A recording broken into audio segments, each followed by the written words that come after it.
여러분, 이대로 돈 풀면 최악 재정 위기가 온다. 이 말이 여러분 사실일까요? 일단 이 지표를 먼저 한번 보시죠. 대한민국 장기 재정 건전성 지표입니다. 2.2가 나왔죠. 2.2라는 숫자는요, 결코 낮은 숫자가 아닙니다. 2.2라는 숫자는 지금 남유럽의 국가들 있죠. 거기하고 지금 비슷한 숫자입니다. 남유럽의 국가들하고 비슷한 숫자다. 여러분 알다시피 2011년, 2012년에 걸쳐서 남유럽의 재정 위기가 터진 것 잘 아시죠? 지금 남유럽의 숫자하고 똑같다는 것은 남유럽의 재정 위기처럼 대한민국에도 재정 위기가 터질 가능성이 많다, 이런 얘기예요. 제가 최악 재정 위기라고 이름을 달한 것도요. 이게 남유럽의 재정 위기만큼 지금 어려워졌다, 이런 얘기입니다. 이게 다른 데서 발표한 것도 아니고 한국재정정보원에서 발표한 겁니다. 이게 기획재정부 산하거든요. 그만큼 말입니다. 대한민국의 재정은요, 최악이라는 숫자예요. 여러분, 제가 한번 넘겨보겠습니다. 보세요. 이게 장기 재정 건전성 지표인데요. 대한민국이 2.2죠. 스페인이 2.2입니다. 이게 수치가 높으면 높을수록 안 좋습니다. 이탈리아는 2.1이고요. 포르투갈은 그렇게 나빴던 나라가 이제 0%까지 줄어들었습니다. 그리스 최악이라고 이야기했는데 이게 점점 좋아지고 있습니다. 마이너스 2.5예요. 재정이 굉장히 건전해진다는 뜻이에요. 마이너스 쪽으로 가게 되면 말입니다. 그런데 대한민국은 거꾸로 플러스 쪽에 가죠. 이 장기 재정 건전성 지표가 플러스 쪽으로 간다는 것은요, 그만큼 상황이 나빠진다는 겁니다. 물론 장기 재정 건전성 지표는요, 50년을 기준으로 하기 때문에 점점 줄일 수도 있습니다. 그러나 여러분, 이게 상황이 말입니다. 법으로 대부분 강제한 것이 많잖아요. 지난 정부 때 대부분 돈 푸는 거, 현금 살포하는 거 말입니다. 법으로 만들었습니다. 그렇기 때문에 법이 개정되지 않는 한 이게 쉽게 수정이 되지 않는다는 뜻이거든요. 이 말은 지금처럼 계속 돈을 풀 수밖에 없고 윤석열 정부도 지금 돈을 푸는 곳 굉장히 많거든요. 이렇게 계속해서 과거에 법으로 만들어놔서 풀었던 돈에다가 윤석열 정부가 지금 풀려고 하는 국방 포퓰리즘이라든가 거기에다가 기초연금 포퓰리즘이라든가 이게 합쳐지면요, 점점 재정이 나빠진다는 이야기예요. 당장 말입니다, 여러분. 현재 지표는 이게 낮다고는 이야기할 수 있습니다. 0.0점입니다. 257이니까요. 그러나 10년 후에 가면 1%가 됐고요. 50년 후에 가면 2.2가 된다는 사실이에요. 이게 여러분 그리스하고 비교를 해보면 거꾸로 가고 있는 거거든요.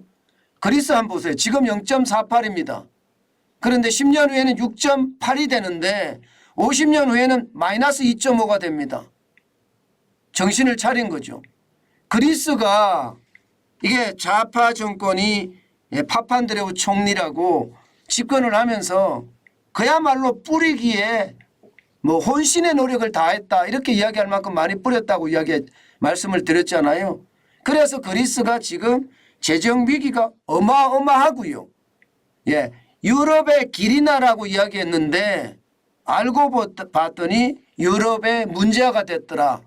그렇게까지 이야기할 정도로 유럽이 난리였었거든요.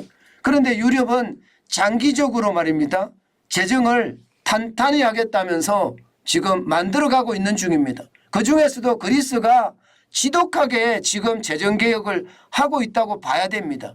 물론 앞으로 10년 후까지는 굉장히 위험 수치에 도착을 합니다. 그러나 아주 멀리 보면요, 예, 마이너스 2.5까지 내려가니까 그만큼 좋아진다고 이야기할 수가 있는데 대한민국은 정반대로 가고 있죠. 이대로 가면 대한민국은요 최악의 수순을 밟을 수밖에 없다 이런 얘기예요. 남유럽의 어떤 상황보다도 우리는 더 나빠진다는 이야기거든요. 예, 이게 앞으로까지 계속해서 커지면 그 상황이 굉장히 심각해진다 이렇게 이야기할 수가 있는 거고요. 결국은 말입니다. 예, 우리는 장기적으로 재정이 완전히 망가진다 이렇게 이야기할 수가 있는 겁니다. 여러분, 포퓰리즘은 결국 제가 나라를 망친다고 말씀을 드렸잖아요. 실제 지금처럼 가면요 나라가 망쳐지는 것은 어쩌면 당연하고요. 더 심각한 것은 그리스같이 최악으로 가지는 이 정도까지는 안 가겠지만 장기적으로 가서는 그리스는 줄어드는데 대한민국은 늘어난다는 사실이 결국 남유럽의 어떤 재정 위기를 우리가 닮아간다 이런 얘기입니다. 남유럽의 재정 위기를 우리가 닮아간다는 것은 결국 말입니다. 부채가 어마어마하게 쌓인다는 건데 지금 현재까지 보면 말입니다. 2022년에 1064조 4천억까지 GDP 대비 50%의 비율이 2025년에 가면요 58.8%까지 1408조 5천억까지 늘어나는 것을 보면 결국 말입니다. 나라가 빚더미에 몰리는 그런 결과가 가져오고요. 그 결과는요 결국 우리들에게 큰 짐을 짊어지게 만드는 겁니다. 그나마 50대 60대는 뭐 재정에 대한 부담이 좀 적으면서 넘어갑니다. 그러나 20대 30대는 어떡합니까? 아마 지금 이대로라면 20대 30대는요 그냥 다 짊어져야 되는 그런 상황에 올 겁니다. 가장 심각한 것은요 20대 30대가 이런 상황을 정확히 꿰뚫지 못하고 있다는 사실이에요. 뭐 포퓰리즘이라고 해도 돈 주는 거 그냥 공짜 도니까 좋아하는 거 저는 보이거든요. 그런데 20대 30대가 이 상황을 못 읽잖아요. 결국은 20대 30대 스스로 저는 폭탄을 만들고 있다 이런 생각이 들어요. 그 어느 때보다 20대 30대가 저는 정신을 바짝 차려야 된다고 생각합니다. 그러면 최악의 재정 위기까지는 가지 않을 수도 있습니다. 근데 지금대로라면 지금 법대로라면 최악의 재정 위기로 갑니다. 이거 긴축한다고 하지만 사실 여러분 지금 경제 위기가 굉장히 깊숙하거든요. 지금 돈을 풀어야 되는데 정부도 돈이 없어서 사실은 못 풀어요. 지금 돈 잘못 풀다가는요 채권에 대한 어떤 최악의 상황을 맞을 수도 있으니까. 왜냐하면 한전도 전기요금을 안 올렸기 때문에 채권 발행해야 됩니다. 정부도 지금 세수가 1, 2월 2달 만에 16조 원 가까이 펑크가 났기 때문에 이게 국채를 또 그만큼 많이 발행할 수밖에 없을지도 몰라요. 그렇게 되면 최악의 상황 맞거든요. 그렇기 때문에 정부는 돈을 풀고 싶어도 못 푸는 거예요.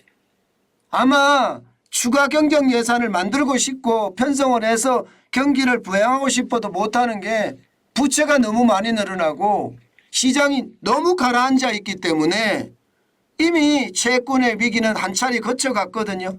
이번에 만약에 위기가 오면 극복하지 못할 수도 있다는 그런 어떤 절박감 같은 게 있거든요. 그 때문에 정부도 지금 굉장히 망설이고 있는 그런 상황이라고 이야기할 수 있습니다. 결국 말입니다. 재정은요 점점 어려워질 수밖에 없는 게 현실이라는 뜻이에요. 지금처럼 경제 위기가 계속이 되고요. 또 윤석열 대통령의 지지율이 떨어지면 자꾸 뿌리려고 들 겁니다. 뿌리려고. 이게 포퓰리즘인데 자꾸 뿌리려고 들면 그만큼 어려워지는 데다가 야당은 뭐 현금 살포에 대한 생각만 하고 있다. 뭐 이렇게 해도 과언이 아닐 정도로 예, 야당은 돈 뿌리는데 굉장히 익숙하거든요. 이대로 가면 진짜 최악의 위기가 온다는 거 저는 틀리지 않는다고 생각합니다. 제가 연일 포퓰리즘에 대해서 이야기를 하고 있는데요. 지금처럼 포퓰리즘이 되면요. 우리 아이들은요. 빚더미에 살 수밖에 없기 때문에 포퓰리즘은 그 어느 때보다 독하게 봐야 됩니다. 그래야만 대한민국의 미래가 부채공화국이 되지는 않는다는 뜻이에요.